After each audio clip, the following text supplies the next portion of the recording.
Teamwork isn't just nice to have in business, it's the undisputed competitive advantage. When your team members work as a unified force, your whole operation benefits through higher productivity, thriving creativity, and unstoppable momentum. Welcome to the Impactful Teamwork Podcast, where we share with you strategies and tactics to help you develop game-changing teams so that you and your business can make a real difference in the world.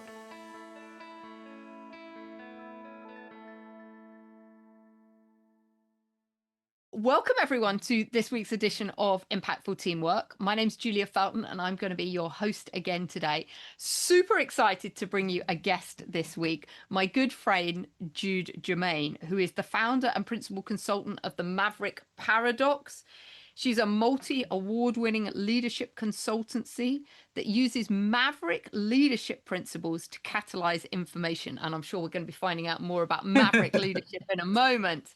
She enables business owners, leaders, and C-suites and organizations to thrive in the complex, constantly changing environment by improving their diversity of thought, impact, influence, and leadership capability.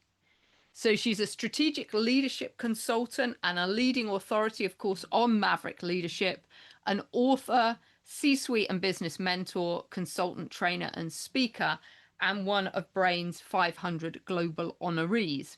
I've worked and partnered with Jude in the past. She is a wealth of information and got some really unique perspectives on leadership and teamwork. So that's really why I wanted to invite her to the podcast today to give us some new perspectives, because we're all about learning new things. Jude, thank you so much for coming on. Super excited to have you here today. Thank you. Thank you. I don't know what to say after that bio now.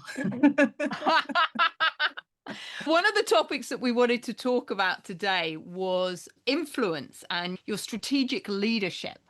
And your bio, what a great example of how you are demonstrating your influence in the workplace and to listeners and readers of your newsletters and stuff on LinkedIn. So why don't you just give us a little bit of your take on what is influence to you and who can influence in the workplace? Okay, I think that's a really good question, because people look at influence as if it's a feeling or whether it's someone being charismatic. Where I see influence is it's a systemic thing. It's a system that's moving. I have something called the influence blueprint. And when I was looking into influence and what made influence work, I realized that there were 4 drivers. One is capability, which has 8 elements in it. One is decisiveness, which is the driven methodology. And then you've got power, the power dynamics, how to utilize power. And then you have impact. And I think you need those 4 drivers to make influence happen. And we've got to think about influence not just as an individual thing, but also as something that moves through the system. So you have influence as an individual, but how does that move through that system? Where does it get stopped and where does it get blocked? Oh, wow. Gosh, wow. So I love that influence as a system. And then you just shared with us your model and all the different components in that model. Because I think when I'm talking with and coaching people, they're just like, I need to have more influence. And I love that you've created this framework to put it in. So talk to us a bit more about leadership as a system then and how that works. There's probably no surprise to you that I see leadership as influence. Yeah. But as a system, it's, if you want to answer your clients' questions like how to become more influential, you can't just wish it. You can't just go, I'm going to do a power pose and I'm going to change my body language. All of that kind of is important, but what are you actually going to do? And we got to think about, what is it that makes other people move? There's manipulation. Everyone can manipulate, right? Ask a 2-year-old. Right? They tell you how to manipulate, no problem. We can just take something away, or we can say we're going to do something to you. And that will last for a period of time and then it will stop. Influence requires me to change what I'm doing to enable you to do something that you want to do. So influence is like the triple win, I call it. You win, I win, society wins. And that's where influence comes from. And influence happens. You know that sometimes people go, I'm not very influential. And I'll say something like, so when you go out with your friends and you're all just hanging out and somebody says, where are we going? Do they all turn and look at you? And they're like, yes, you have influence. So Yeah. people who are influential can be quietly influential, and they're the real influencers, aren't they? They're the kingmakers. They don't need to be in charge. They don't need to be the one in front, but they're the one that you all turn to when you want a decision to be made, regardless of their title. Yeah. And I think that's such an important point, is it? Because so many people think only leaders at the top of the organization, somebody with the title leader, can influence. But both you and I know that actually everyone has influence within the organization if they choose to. And you could be the janitor, the junior secretary, you could be the CEO, or anywhere in between. And everyone can have that influence. And I love that kind of quiet influence, the person that people look to for the answer, right? Yeah, it doesn't always have to be quiet, but sometimes to Yeah. get somebody to move, they need to believe that they thought of it themselves, for example. So that would be an example of quiet influence. And I think your point about anybody can influence from the janitor upwards is true. I've done work with permanent secretaries, and I've done work with first level individuals in their roles, all on aspects of influence, because we all need it, especially now. And I see your focus is on teams. One of the reasons that teams stall is because there's no influence that's happening between the co-workers. Yeah. Yeah. And it's interesting, as you were talking there about influence, I was just thinking, actually, I had some clients here just yesterday doing an event with the horses. And the horses are so masterful about that. If you've Yeah, not got enough influence, they're not going to move. And it's interesting how when that happens, people drop into that, oh, the horse is being disobedient, rather than actually owning it and going, how do I need to show up differently in order to influence the horse to move? We'll be quick to shift the blame on somebody else rather than taking personal ownership for it and going, I need to figure out a way that I can influence this horse, this person, to get the combined result that we want together. And I that's love that right. triple win. And one of the things people say quite often, you see it on personal development plans, you just don't have the leadership presence. And then they leave it to the individual to figure out how to get leadership presence. Like, how do I do that? One of that is the ability to influence. And the reason I've broken it down is to explain to people, these are the things that you need to do to increase your influence. In fact, I've even designed something so that they can get a 40-page report that shows them how to do that. Oh, wow. Wow. That's incredible. Okay, cool.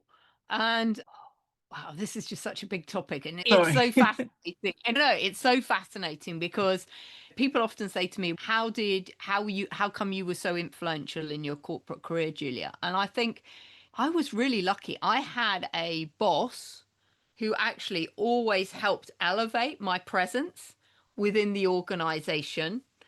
And that really helped me have that influence. So I'm just interested in what are your thoughts on, almost, I almost call them people having a cheerleader within the organization that can help elevate their level of influence. Obviously, they've then got to demonstrate leadership and influence when they've been cheer-led up. But what are your kind of thoughts on that? So what your boss was doing there was amplifying influence that was already there. Okay. So I I think, love so if you amplify. think about influence, especially with those Yeah. four drivers, so let's look at capability. So you would have demonstrated elements of capability. Those were things like your knowledge base, your emotional awareness, you were clear with the vision that you had, and things like that. If you would have had a good capability, which is a foundational stone, Mm. and then you would have shown aspects of how determined you are, what type of reputational things. So if you think of reputation, there's four things: is like competence, track record, there's that character, intention part of it as well. So you would have demonstrated these aspects. You are, having known you are an emotionally aware person. So you would have been working in that way. You would have been demonstrating elements of power, and then you would have been showing effective impact. So whilst you might not have had all four drivers at 100%, you would have had enough of those drivers for people to go, this is somebody worth investing time with.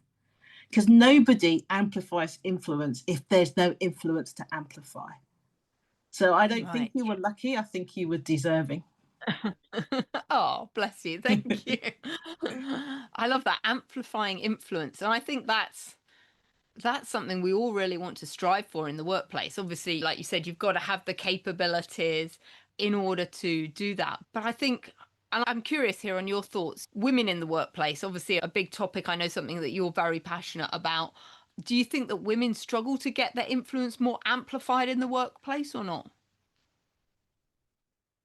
I think some do. I don't Hmm.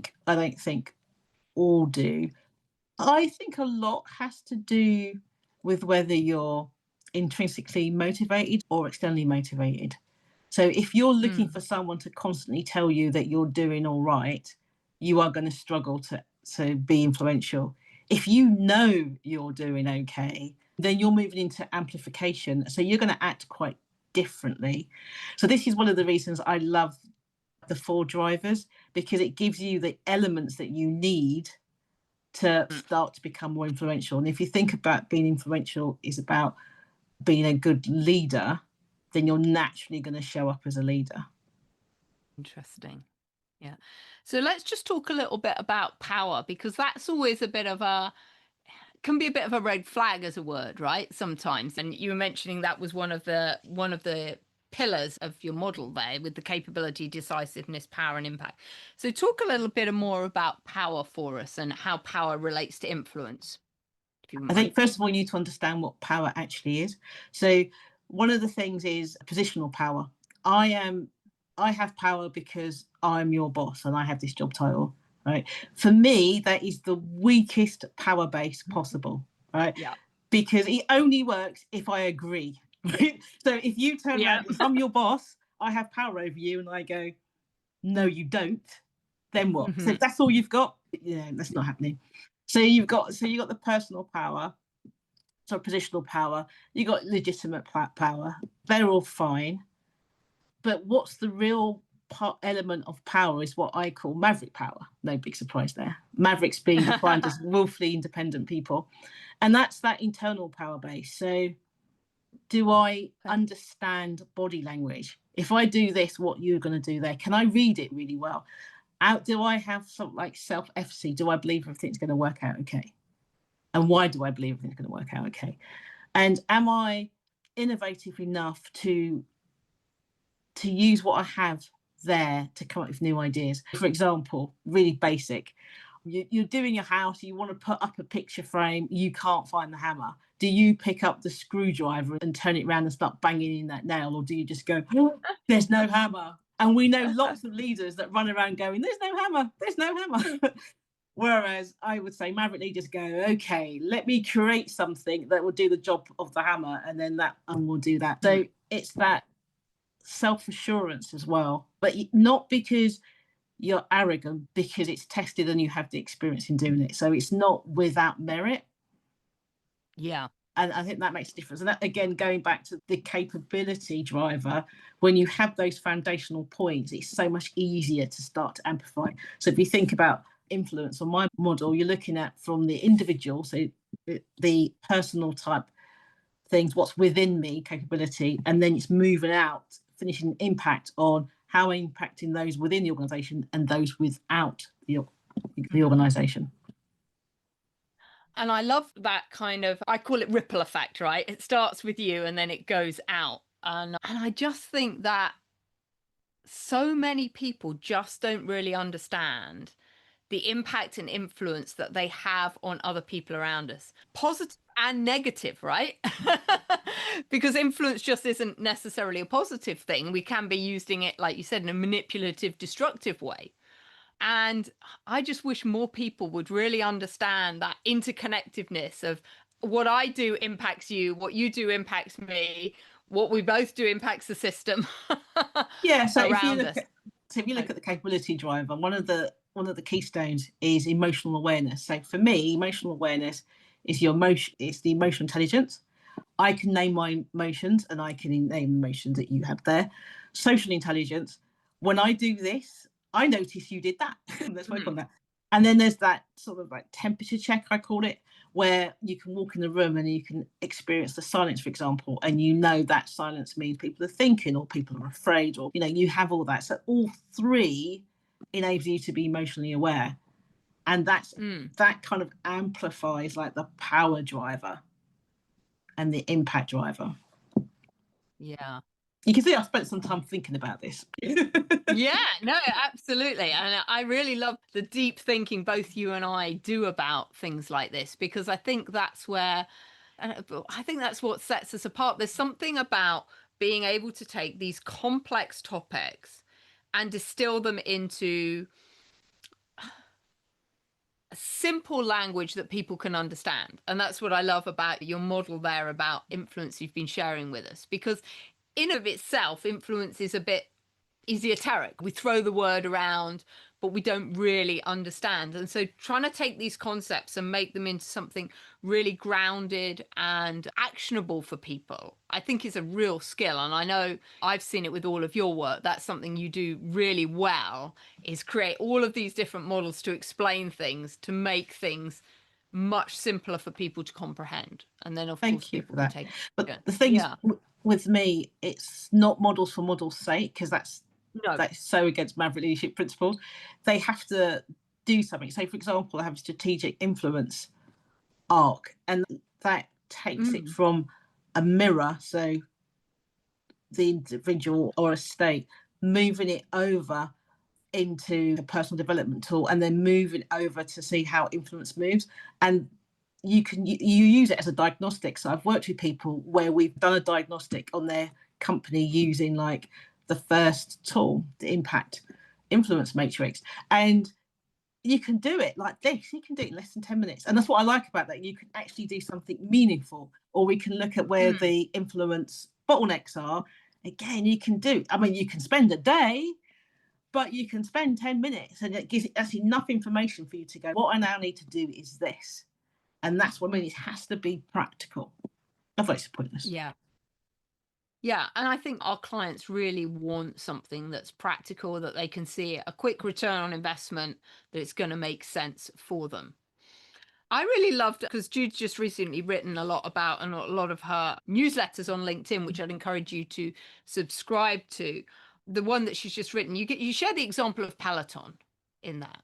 Just tell us a bit more about Peloton, because I read this, I was like, oh wow, I didn't know that. That was very interesting. So let's just share, to the point that I was about to go and Google and I hadn't had the opportunity. They still exist, right?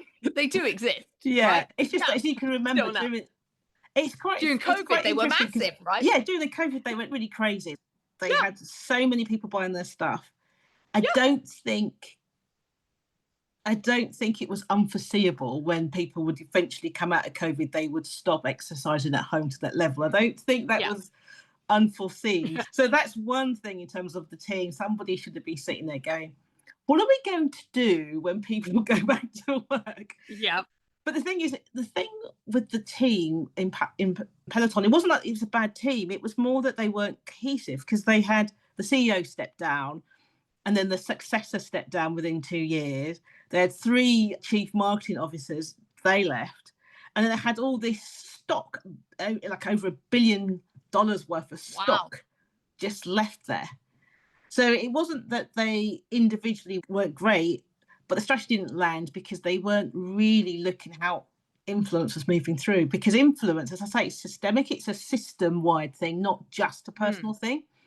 So how were they influencing the market, and how was the marketing influencing the product? And they weren't thinking about. That's why I love influence, because it's holistic. Yeah. Because there's marketing influencing. Because when I work with business owners, we look at how they influence in the market, for example. It's that kind of thing. It's not just the individual.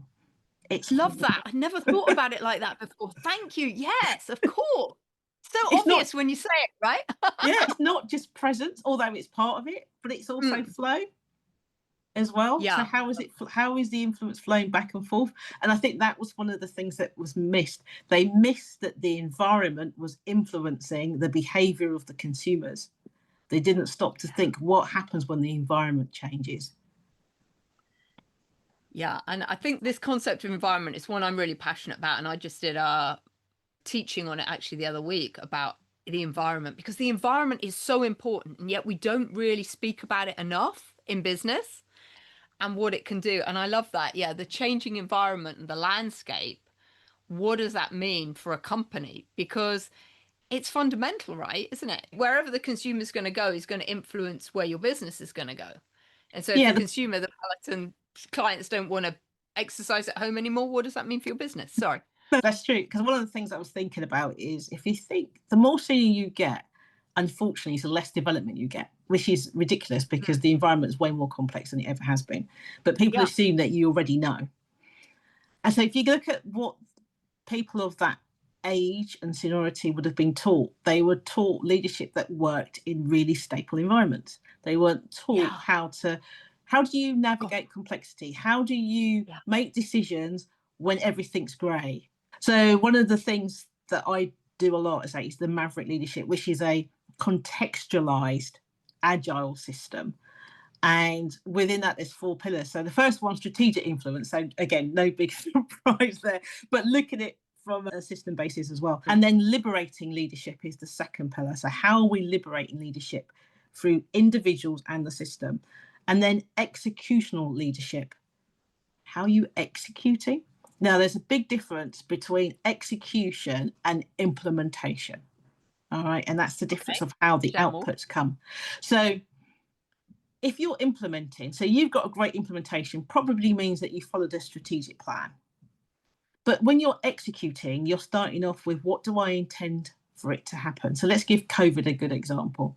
We had all these people that needed to be paid, and the systems meant that you had to be present they weren't remote systems. So if you're going to pay people, payroll people had to be in the office.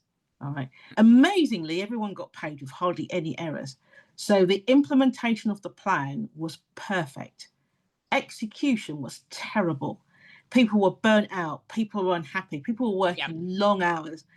So the execution was really bad. Implementation is really good. If an organization is trying to implement all the time, they are not using strategic thinking, creative thinking, emergent thinking, not doing any of that stuff. They just got a plan, probably without really diagnosing what the issue is. And then they get all these unforeseen circumstances. Most of the time it's not unforeseen. It's like the I would say that Peloton, they implemented really well, and the execution wasn't as great as it could have been, because they weren't saying what is the output of the things that we're doing, other than can we get enough machines into someone's house. And the final pillar is culture by design. So again, people think, because people were taught this in the 90s, that culture is, what do we do around here? I say culture is, yes, it's what do we do around here, but who are we around here? That's the aspect that's missed. Who are we when we're around here as well? So we look at culture from I don't know how that happened, but it's our values, as opposed to are we designing in what we want? So that's the execution for implementation. And it's so interesting, this distinction you've made there between implementation and execution, because I think when I think about it and you were saying it, I was like, it's feeling like implementation is like you've got your blinkers on. You're just doing the bit you have to do. And actually to execute, you need to come up and look around. So you've got that strategic perspective on it to see then how you can influence all the stuff around you. It's a bit like with your horses. Implementation would be getting the horse to trot forward.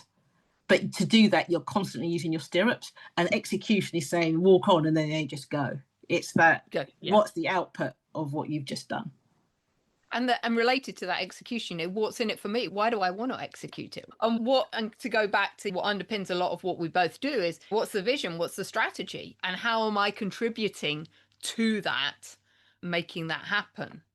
Because that whole idea of flow, I think, is so important. I love this quote you wrote: leadership isn't just presence, it's flow. And I think that dynamic of flow and that energy within business, again, it's something that we don't really talk about, and I've started talking more and more about, is business energetics, because I think energy is everything within it. And there's the energy of communication, the energy of influence, all of these things going on that can create that flow within an organization. I just think we just need to become aware. And I know when I was in the corporate world 15, 20 years ago, if you'd said to somebody about energy, they would think you were some kind of woo-woo man. But I'm really appreciating now that more and more people I speak to are getting it. They're like, yeah, there is this vibe. Coming back to kind of culture, are we creating that vibe, that culture that we want intentionally? or is it just something that's fallen out of the woodwork? And something that a lot of the, like you've alluded to, a lot of the leaders, you might almost call them old paradigm leaders. They've come from an era where there wasn't the level of complexity we had. You think about the old industrial age where one person run the factory shop, right? There was pre-internet. They probably did know everything, right? But nowadays, there's just no way one leader can know everything and And support the organization. yeah, and there's the inherent danger that still exists, which is culture fit. So culture fit's great for stable organizations. What happens if you hire and promote exactly the same, and then the world changes, like with COVID, and you needed something different? Then you're stuck because there's no redundancy in the system. There's no ability to flex, not contextualize. So if you're going to hire for culture, you need to be really clear what that culture is. And there's a big difference between, let's say something stupid, we're hiring for people that love to watch Chelsea play, compared to someone that we are hiring for people that appreciate collaboration and hard work. It's that understanding, what is it is there enough flex in the culture for change? And there isn't if we just hire the people from the same schools and we see industries like that, don't we? Like financial services. Yeah. If you're not inside, if you've never been in financial services, then you can't come in. And then we have all the issues with financial services. So maybe a bit of diversity in where people come from might be really helpful. For sure. And that's why Jude and I connected over, many of I use the GC index, and Jude and I connected over that. And that's how we've worked together on a few things. And, that I love the GC index because it's talking about the energy and the impact that different types of people bring. So how do you bring either the right people into the organization or put the right energies of different impacts of people on the right projects to make things happen and to get those teams to work most effectively? Yeah, it's funny you raised that. So one of the things I do now is a thing called calibrated influence, where I'm using the GC index and the influence blueprint that's mine to calibrate influence.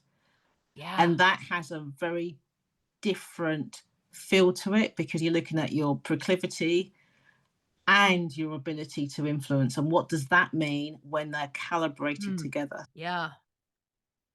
There's so much resources available for people to dig into around all of these different things. And oh God, there's so much we could talk about influence. And I'm just trying to think let's just close with a few ideas. And perhaps you can share an example of where you've seen influence really work well in an organization. And where, obviously, we've talked about the Peloton example, but if you've got any other examples of where influence has maybe impeded an organization or an individual leader's growth, for example.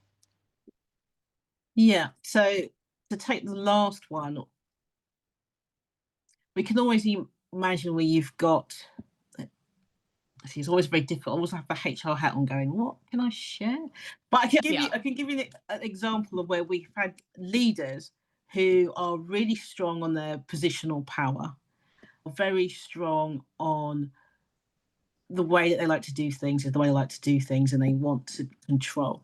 And obviously, as leaders that are really strong on control tend to be the weakest leaders, but they don't like to be seen like that. And I've certainly seen situations where you've had a really strong leader who has been forced to change because the organization is fed up with staff leaving, litigation going crazy.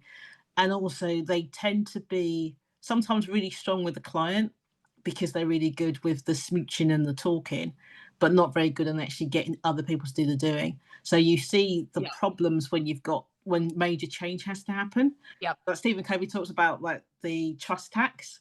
If it takes a long time to get people to move, it's because they've taxed you because you're just not trusted. And you see a lot of that. So sometimes change programs really slow down because there's this huge trust tax because of that manager. They cannot influence, and that's because of who they are. And sometimes they look at what can I do to make them do stuff? And what they need to realize is that first you need to change yourself. And once you change yourself, then they'll be able to move. So that's an example. that I can safely say are not working. Yeah. And I would say for when influence has been working, you mentioned before the vibe and the buzz. When I've seen, sometimes you go in organizations and you see a team that is just humming. When there's a problem, people seek, your peers jump to it to help to do it. I can give an example. When many years ago, worked in an organization and we were told by head office that HR in all the stores had to come up with the store plan, which is a very detailed plan on how much it's going to cost to hire and all the rest of it. Yeah. By the end of that day, and it was already like 1 o'clock, right? And you can't get that information. It's typical, like retail's like super fast, isn't it? And you can't do that on your own because you need to know every department head's plans. And I remember I'd only been in the store for, I don't know, maybe 4 or 5 months. And I was really super panicked. Yeah. And so I got all the managers together, and because I was only, I don't know, like 24 or something, and I was a bit, I need to do this. And they were like, Jude, chill. What do you need? Blah, blah, blah. And it just came together because everybody gave up their time to spend hours sorting it out and negotiating with each other. So whilst I'm working on one thing, they are negotiating. And that was a real turning point for me, because I would never have imagined that people would act in that way for me, if that makes sense. Look at me showing my vulnerabilities. But I was surprised because in that particular store, there were I was asked to come in because there was a lot of issues. So on one hand, I'm having lots of very firm conversations, and yet they still did that. And when I look back, I realised it was because whilst we were having those, because I was the head of HR, strong conversations, I was respectful, polite, transparent, open, honest, and all the rest of it. So they could have, because I was expecting them to use those firm conversations against me, because I was not expecting them to rally round. I was expecting them to go, ha, no. But they didn't. And I realised now it's because whilst talking to them was difficult and hard, because some of them may have, been disciplined or whatever, understanding influence is personal, and how you interact and how you treat people has a big impact. I was able to align them into what I needed really quickly, because they could see that, yes, this part was a difficult thing, but I was more than this difficult thing. Yeah. That is such a great story. Thank you so much for sharing that, because that's so profound about how we can have challenging conversations in the workplace, a bit of healthy conflict, and still keep that trust and respect, so that we can work together and have that influence to get things done when, things hit the fan and you've just got to get them done right now. Yeah. What an amazing example of being able to pull that team together in that moment. That's incredible. Well done. Yeah. Thank you. Wow. Yeah. So everyone, lots of great thoughts there about leadership and influence today. Jude, have you got any parting words you want to share with people, or if you've got any resources, feel free to share them, whatever you would like to do. I know we've talked about you writing some new books. I know you've got some books already. What do you want to tell people about? Right. Yeah. So I do have a book at the moment called The Maverick Paradox, The Secret Power Behind Successful Leaders. It does go into the power dynamic quite a bit. So that might be useful. I also, if you go to the maverickparadox.co.uk, you can have a look at the influence blueprint if you're interested in that. There's also a Maverick Paradox podcast, and there's a magazine. So my last parting shot would be, if you know who you are, if you know what you stand for, then you will not be manipulated. If you want to be a good influencer, you need to really care about what the other person wants and what they need before you start thinking about what you want and what you need, because influence is an aligning thing. So you need to be able to align with people. So you need to know what they care about and what they do. And if you are in an organization, think about influence as a system that is moving through the organization. Yes, it's held in individuals, but collectively, how is that moving, and what are your policies and procedures that are blocking that influence from moving? I think that's it. Excellent. Wow. Thank you for such a profound last thought there about that. The synergy there between influence, how that creates the alignment within the organization and how that spreads out to the system. So thank you so much for your time today, Jude. Really Thank you. delighted to have you on the podcast. And to everyone, thank you so much for your time and listening in today. And we shall catch you on the next episode. Okay. Bye-bye. Bye. Bye, everyone.